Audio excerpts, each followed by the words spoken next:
on this last Erev Shabbos of this year.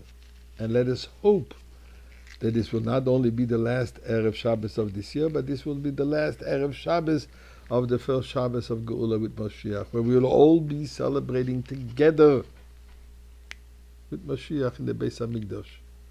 Now, friends, it's not a fantasy. It's a reality. It's happening. Let's just hang in there, do another mitzvah, and especially giving tzedakah, and let's do it together, because tzedakah is extremely powerful for me to make it happen. There's a story which has been circulating on the social Jewish networks, a Holocaust story. Besides the fact it's a beautiful story, it has also some personal meaning to me. Because my late father-in-law, Rabbi Putz, who just a few days ago we commemorated his Yortzeit, was one of those kids. And in fact, he always had this positive approach of finding some light in darkness. Even the most difficult of times, there's always some light shining through. And as we've seen it this week in the UN, which is a place of extreme darkness, was some light. President of Argentina, who shone like a beacon of light. And the story is as follows. During the Holocaust, England accepted, I think, about 10,000 of children, young men, as refugees coming from Germany, from Austria, from Czechoslovakia, I think, and maybe some other countries. And as I mentioned earlier, my late father-in-law and his two brothers, and his brother, were amongst those children. Eventually, England shipped them out to Canada to a camp here, a prisoner camp, and where the previous Rabbi was instrumental in having them released. Eventually, I married his daughter. But the story is as follows. A young boy by the name of Beryl Gardner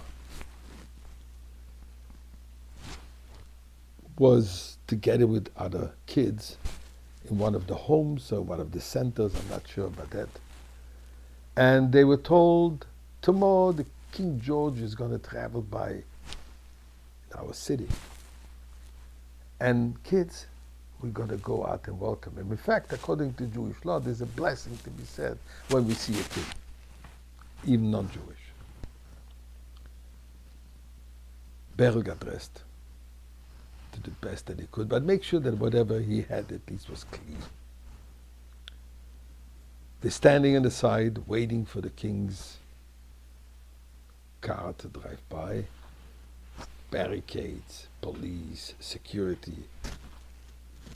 And suddenly when the car of the king appeared, somehow little Beryl succeeded in jumping over the fence, getting through the human barricades, and he came close to the king's car.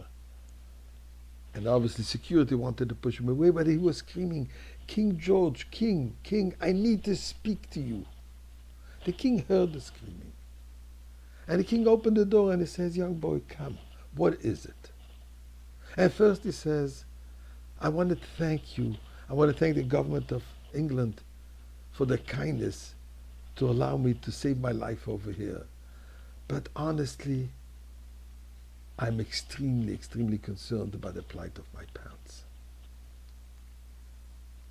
They stayed back in Germany, and I'm concerned about their well-being." King asked one of his helpers to find out exactly the name and address of Beryl Gardner's parents. Now he expected to be reprimanded for it. And what else is going to happen? 3 short weeks later, the director of this institution where Beryl was tells him, "I have a little surprise for you."